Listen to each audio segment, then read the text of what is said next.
Olá a todos e todas, mais uma vez, sejam bem-vindos à disciplina SOL 549. Nessa aula, irei tecer alguns conceitos de pedoarqueologia e apresentá-los aí, um estudo de caso.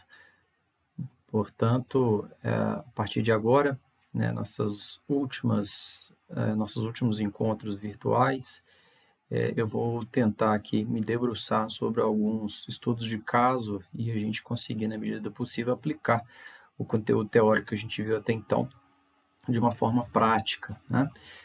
Tentando auxiliá-los aí na criação de metodologias que, porventura, vocês possam aplicar no trabalho de vocês, tá bom? Muito bem. Pedoarqueologia, no entanto, é a junção da pedologia com a arqueologia. E até então a gente vem falando bastante dos processos, principalmente na caracterização dos materiais e depois nos processos de alteração, que vem do intemperismo, principalmente das reações do intemperismo, tanto em material mineral, no material que vem das rochas, portanto, na formação da fase mineral, portanto, que vai formar os solos, e também na sua interação com a parte biológica, né? E o entendimento da pedologia, ao estudar um corpo natural tridimensional, que é o solo, é exatamente essa conexão que tem do solo com a paisagem, tanto na macroescala, né, na observação da distribuição dos continentes, né, da posição do globo terrestre que eles ocupam e também na sua composição litológica, né? E a paisagem em si, o modelado que vai se formar a partir da interação desses materiais que tem a sua formação ligada mais ao interior do planeta Terra e a sua interação com o exterior, com os fatores, portanto, exógenos do planeta Terra, é que vão modelar a paisagem e automaticamente formar a morfologia do solo. Nesse conceito, solo e paisagem fazem parte de uma coisa só, de um mesmo componente, de uma mesma de um mesmo extrato, né, que é esse extrato mais superficial da superfície terrestre. No entanto, solos, como um produto dessa interface entre as diferentes esferas, guardam relações que nos é muito interessante.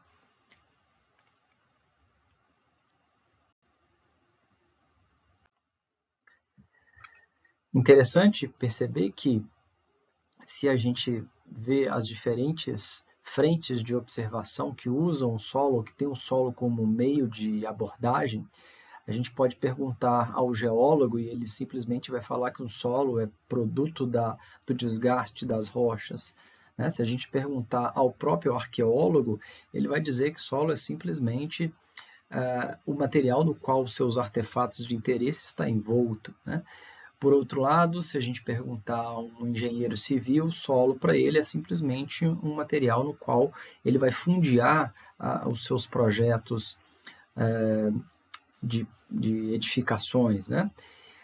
Um engenheiro ambiental vai ter o solo como um material que vai interagir dentro do ciclo hidrológico e, porventura, vai estar promovendo algum incremento ou alguma mudança da qualidade da água, né? Quem estuda as trocas gasosas e a atmosfera, a interação do solo com a atmosfera, vai estar interessado na fase gasosa do solo. No entanto, definir o conceito de solo é um pouco complexo, haja visto essas diferentes nuances, né, do qual o solo está inserido.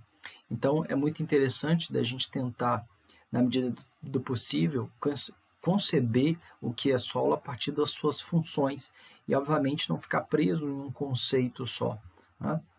Dentro dessa perspectiva, a pedologia tenta enxergar essas diferentes potencialidades e a convergência da pedologia com a arqueologia, ela vai ter muitas similaridades, ela vai ter uma sinergia muito interessante, portanto. Dentro da perspectiva da pedologia, uma função, um modelo que nos ajuda a entender muito a distribuição dos solos, é o solo como uma função fatorial de diferentes elementos, do qual está inserido a combinação do clima com os organismos, o material de origem, o relevo e o tempo. A interação, a combinação desses diferentes fatores é que vai gerar o solo com as suas morfologias próprias, né? Então, a morfologia de um solo nada mais é do que o reflexo da combinação desses diferentes fatores.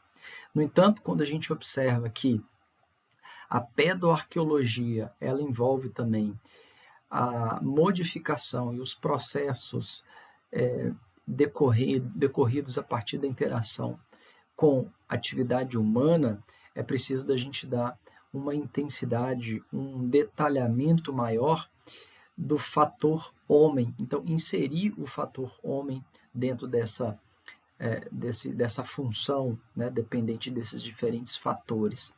Apesar do homem ser também um organismo, né, ele atua de formas diferentes na morfologia, na alteração da morfologia e da construção ou mesmo da destruição do solo.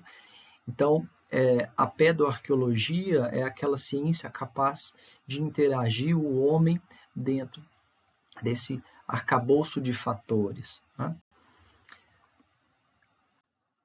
Dentro dessa perspectiva, é importante que a gente entenda que o solo é também um sistema aberto. É um sistema que vai receber energia e matéria de fontes externas.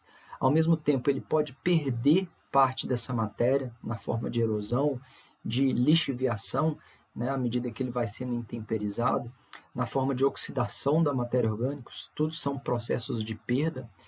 Dentro do solo também acontece, e isso é o precursor de muitas das mudanças internas morfológicas do solo, que são os processos de transformação, do qual está inserido as principais reações de intemperismo da fração, tanto da fração mineral, mas também da fração orgânica. E pode haver também mudanças, transferências de material dentro do próprio solo. Como resultado desses diferentes processos, a gente tem a construção dos diferentes horizontes. E cada horizonte, observando um solo a partir de uma origem natural, né, dentro de um ecossistema natural, a gente vai ter que esses horizontes, esses diferentes horizontes, eles registram e mantêm registrados, na medida do possível, os processos de transformação e os demais processos acumulados. Então, o horizonte O, o horizonte superficial e o horizonte A são aqueles horizontes em que tem maior interação com a matéria orgânica que vem de fontes, obviamente, biológicas na superfície do solo. O horizonte B já é um horizonte que vai guardar na forma de materiais associados, na forma de agregados associados entre si, os principais processos de estabilização. Então, na medida do possível, na medida em que os processos conduzem à estabilização geoquímica ou termodinâmica, né, esses minerais que lá estão e a forma como eles estão interagindo entre si é que vai formar o horizonte B. Já o horizonte C é aquele horizonte que está mais próximo à rocha e deixando de ter tanto essa interação com os fatores mais superficiais. Ele já diz respeito na intensidade com que o material de origem está se alterando e na intensidade com que ele pode transformar-se em horizonte B, né? Então, esses diferentes horizontes contam histórias diferentes, ao mesmo tempo em que eles guardam relações genéticas entre si, né? Então, isso é muito interessante da gente observar e é fonte também de uma atenção especial quando a gente está trabalhando com elementos antrópicos. Aqui, por exemplo, eu trago alguns exemplos de interação de diferentes materiais em diferentes contextos. À esquerda, com esse quadrado amarelo, são as terras pretas de índio que, dentro de um contexto amazônico, portanto, há de se relevar o contexto climático, né, que é tropical e quente, chuvoso e quente, né, mas, no entanto, ele guarda esses reflexos que foram fruto da atividade humana do passado. Então, não é de se esperar que os horizontes superficiais de um solo, numa região amazônica, sejam tão escurecidos e mantenham uma matéria orgânica preservada, fonte, nesse momento, de diferentes elementos, diferentes nutrientes, aonde num mesmo ecossistema, sem a interferência humana, o solo teria uma morfologia completamente diferente. No entendimento, então, das terras pretas de índio, lá na Amazônia, há de se considerar, portanto, a forte interação dos produtos, dos subprodutos da atividade humana ao se interagir com a parte pedoturbada, né, ou o solo propriamente dito, daquela região. A morfologia que se tem, a morfologia que é apresentada nesses solos é uma morfologia completamente alterada. Nesse exemplo, é uma morfologia fruto de processos construtivos.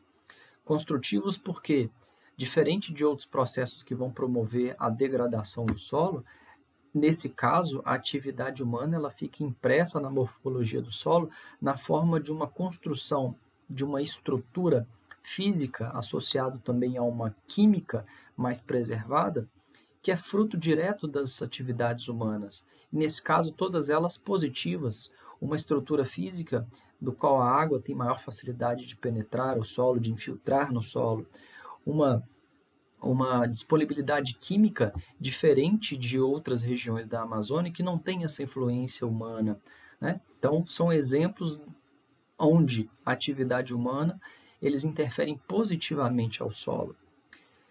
À nossa direita, eu já tenho exemplos bem diferentes. Já são resquícios da atividade humana, bem marcantes, nesse contexto de atividade ou de influência negativa. À direita é um exemplo que a gente começou a constatar e a descrever processos de formação de solo, de horizontes antrópicos, no evento que teve, né, no rompimento da barragem de Mariana. Então, à nossa direita, essa foto mais à direita, todo esse material mais escurecido em cima, nada mais é do que a própria lama que foi depositada nos solos que estavam ali já pré-formados nas adjacências dos rios, do Rio Doce, né, ou dos seus afluentes mais afetados, né? Então, nesse caso, há uma degradação das condições do solo na medida em que esse material recém-depositado não tem estrutura física, não tem disponibilidade química, né? E, portanto, é um material inerte fisicamente, né? Quimicamente tem lá as suas contribuições, né? Que não vem aqui tanto ao caso, mas, de toda maneira, são alterações deletérias, alterações de forma negativa para o ecossistema como um todo, né? A foto ao lado também mostra uma situação muito comum, principalmente nos pavimentos construídos, né, de estradas, né? Então, uma compactação excessiva do solo. Esse é o legado, portanto, que nós vamos deixar para as gerações futuras, né? Independente de como seja o futuro, esses registros da nossa atividade atual vão ficar registrados em formas de disposição de horizontes, na morfologia do solo, né?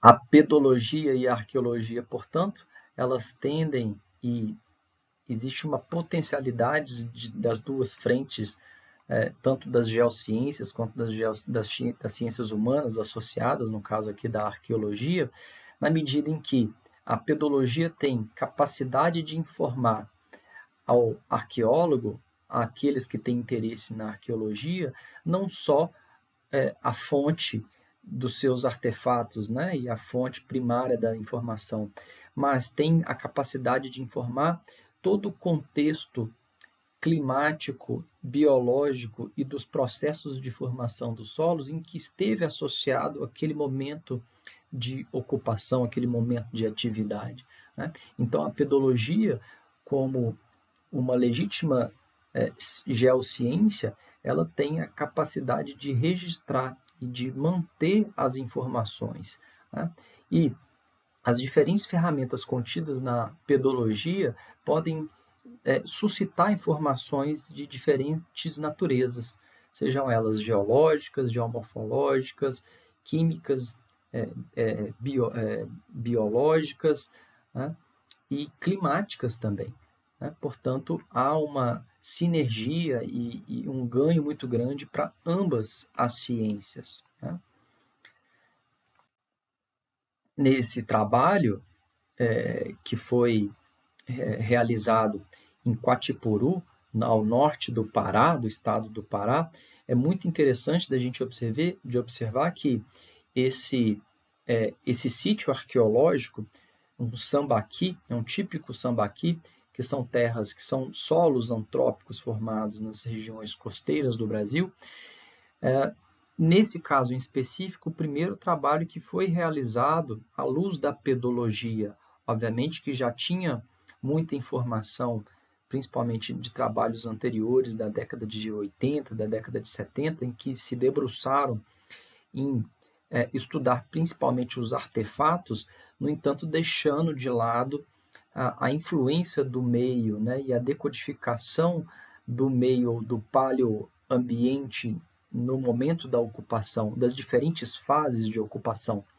Então, a descrição pedológica desse perfil, nesse trabalho específico, ele pôde dar luz ou trazer à luz informações de diferentes ocupações e reocupações.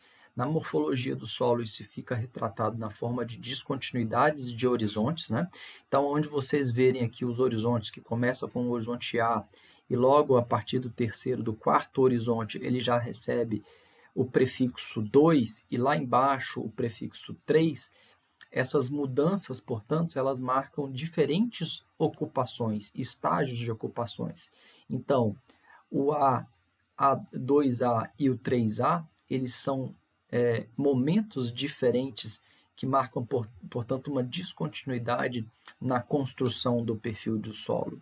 Ao constatar aqui que existe também uma relação diferente, uma distribuição geoquímica diferente, há de se considerar que os processos decorridos dentro de um ambiente tropical, como é esse aqui, né, tropical quente e úmido, favorecendo uma pedoturbação, ou seja, uma pedobioturbação, um movimento de transferência de material, de translocações de materiais, de componentes diferentes de um horizonte para outro, também há de se trazer certa complexidade no seu estudo, que até então não era revelado por trabalhos arqueológicos clássicos, digamos assim, né?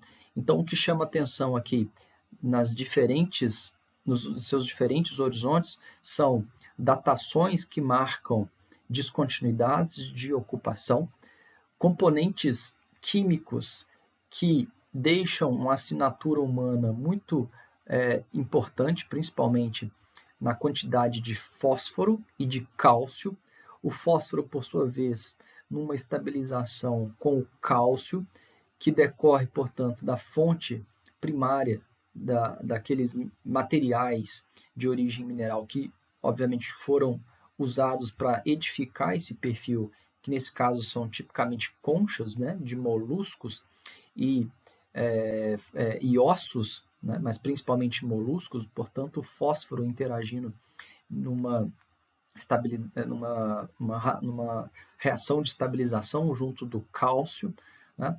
E essa estabilização formada principalmente nos momentos onde não houve ocupação, né, dentro desse sítio. Então, existe uma relação geoquímica e física ao mesmo tempo, na medida em que a gente tem diferentes composições a partir de depósito também diferente. Há de se relevar também uma contribuição ambiental, climática, tanto da questão da lixiviação aqui no perfil interno, portanto. Então, há minerais, há certos elementos que estão distribuídos ao perfil do solo, até mesmo o próprio fósforo, onde não se esperava dentro de uma abordagem arqueológica típica, E, considerando-se as taxas de lixiviação e os processos de perda desse perfil dentro de um contexto de um perfil bem drenado, em um ambiente quente e úmido, esse fósforo, a assinatura do fósforo, não obedece um padrão onde houve, portanto, as maiores influências humanas, né? E há de se considerar também uma influência da drenagem desse solo nos horizontes mais subsuperficiais, onde a gente tem influência principalmente de águas mais salobras, portanto, uma influência também do sódio, né? Então, em cada horizonte desse, foi possível constatar uma mudança antrópica associada às condições ambientais e dos processos de formação dos solos muito específica para essa região. Então, esse trabalho ainda não foi publicado, espero que seja em breve publicado, haja vista a quantidade de informações que foi possível extrair de um simples perfil, de um simples perfil de solo, né? Então, esse aqui é um dos exemplos, obviamente que foi, nesse caso aqui, utilizado diferentes técnicas, né? Mas são um dos exemplos do qual a ciência do solo, a pedologia, pode dar luz às diferentes nuances em diferentes sítios arqueológicos, né? O que a gente pode pensar em fazer a partir de agora é utilizar essa mesma abordagem nas diferentes situações de campo que, porventura, nós iremos visitar e que vocês irão escolher para a atividade de final de curso, tá? Então, esse é o primeiro estudo de caso que eu trago aqui para vocês, dentro dessa abordagem pedoarqueológica. No nosso próximo encontro, eu pretendo trazer algum outro estudo que seja aí, igualmente útil, né? Que dê essa noção das potencialidades da pedologia dentro do nosso contexto de arqueologia. Tá bom? Mas é isso, eu fico por aqui, né, para essa semana, essa aula. Espero vocês na quinta-feira no nosso encontro. Tá bom? Um abraço a todos, uma boa semana.